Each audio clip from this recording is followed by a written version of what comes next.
and move it around. Okay. Okay. All right, so there's gonna be 3 parts to the lesson. You'll recognize all of them. We're gonna do about 10 minutes of VTS. Probably only 5 minutes of me telling you about an art element. And then you're gonna get a chance to do some drawing today. Okay? So nothing fancy, nothing messy. We're going to start with this image. So will you sit tight? Keep your hands to yourself. Will you look at this image with me?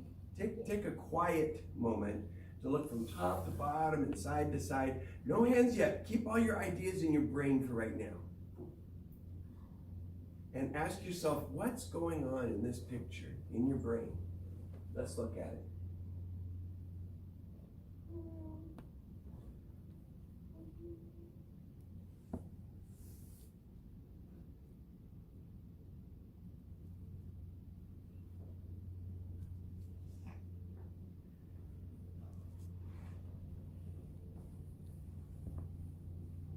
What's going on in this picture? Yes, sir. I think going to the garden and those dogs, like they're look like they are very nice and they're trying to hurt it because they don't want it to eat all their they don't want the deer to eat all their vegetables and stuff. No, it's like that guy over there blowing the horn is blowing it because he wants to You got a lot going on there. Remind me your name. Cooper, that's right. So Cooper has us looking at what he's calling a garden. He calls this a garden. So the setting is a garden. And he's looking at all of the vegetables. Did you call these vegetables? And he's calling these things here dogs.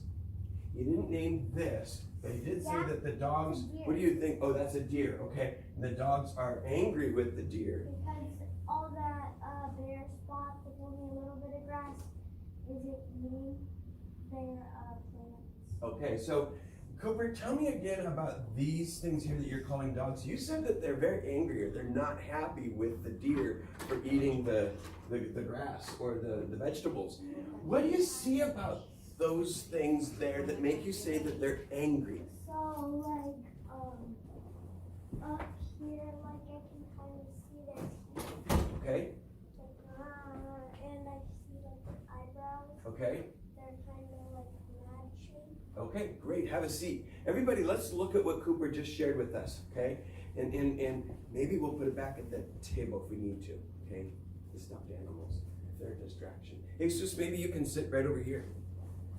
So Cooper has us looking at the mouth and the eyebrows of these animals that he calls dogs. Take a look at the teeth. He's looking at the teeth and the eyebrows. Can you make that kind of a face? Let me see what that would look like.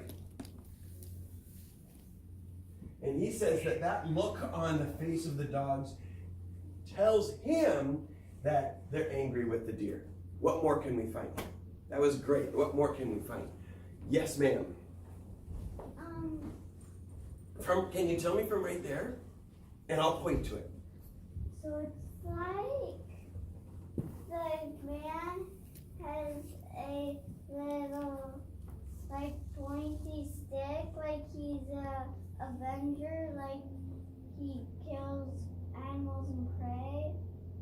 Okay, great. Remind me of your name. Celeste. Celeste. You know, Cooper did talk about this person over here, and I didn't include it. So Celeste is connecting to Cooper and reminding us that we have something going on up here. And this man, you called him an avenger? Yeah, because it's like he has a very pointy stick and like he's trying to kill the deer. Okay, so this is a weapon in Celeste's mind. This is a weapon, and this man is going to kill this animal, this deer. And it's like he's blowing the horn to call the deer. So he's blowing this horn to call the deer, and then Celeste thinks that he's going to kill the deer with that. Thank you. What more can we find? Yes, sir. I think the man is actually a woman. Okay. And Cooper's dogs, I think they're no sheep. Okay. And I think that the man is a woman is because of the hat. Okay. So you're asking us to look at this a little differently. I hope you're looking at it differently. Remind me of your name. Justin. Say again? Justin. Justin, that's right. It's been so long I've forgotten some of your names. Justin would like us to reconsider Cooper's idea. Doesn't mean your idea is wrong. It means that he has a different point of view. Justin is looking at this person up here and thinking it's a woman, and the hat is causing him to think that that might be a woman. And he also would like us to look at these animals differently. And where Cooper thinks that these might be dogs, Justin are thinking these might be sheep. What do you see that changes your mind or makes you think that this is a sheep? What do you see that makes you say that? Because one of them are black and one of them are kind of whitish. Okay, so the color is telling you it could be a different kind of animal. Wonderful. What more can we still find? have more. Well, let's go to other people so they have turns as well. But just one more thing. No, we'll come back to you. How about that? Okay, because I want other people to be able to share. Tell me, remind me your name. Salud, that's right. Salud, what more can we find here? I noticed that there's like a little path. Is this a path here? It's like a path. It's like sort of like somebody's walked and like right. Okay, so Salud is asking us to look down here. She might be thinking about the garden that Cooper talked about, that this is all vegetable garden or all in a garden, and Salud is saying that right in here could be where people have walked, could be where the sheep or the dogs have walked, could be where the deer has walked and it's worn down some of the vegetation. Okay, what more can we find? Let's go. I'm trying to go boy, girl, boy, girl. It's your turn. Right in the top there's like water. Tell me your name again. Max is looking up here and seeing water. Did I point to what you're thinking is water? So what could that be back there? What do you see that makes you say water? Because it's blue and it's like solar and the ocean. Okay. All right. So Matt or Max? Matt. Max says this could be the ocean, and that this is the land, and that because it's blue, it's got to be water, and is predicting that it could be the ocean right there. Okay, remind me your name. Emily. What more can we find, Emily? The water makes it look like that, like all that green stuff is an island with grass on it, and down in the lower right corner, it looks like there's like a tiny little forest that has like a path leading to the animals and the. So you're agreeing with Salud that this could be a path, but you've called this like a tiny little forest. Okay? And you are also agreeing that this must be the water, and because this is water back here, maybe this whole garden is an island. Or a shore. Or a shore from the water. Okay? Okay, good. What more can we find? I don't agree with Emily or Cooper. I think the water is blue sky, and there's a little bit of like orange white shadings that they thought were islands, and I think the little tiny the bushes are little tiny trees. Okay, remind me your name. Cammy. Cammy is calling these little tiny bushes trees. I don't remember, Cammy, if somebody else called them bushes or not, but I believe this is what you're saying, is that those are trees. And she's thinking that this is sky rather than water. And is sky blue? Yes. Sometimes. And so she has a different idea about where we are and what's making up this area. We're going to come back to Cooper, and Cooper's going to give us a final thought. So Cooper, what more can we find?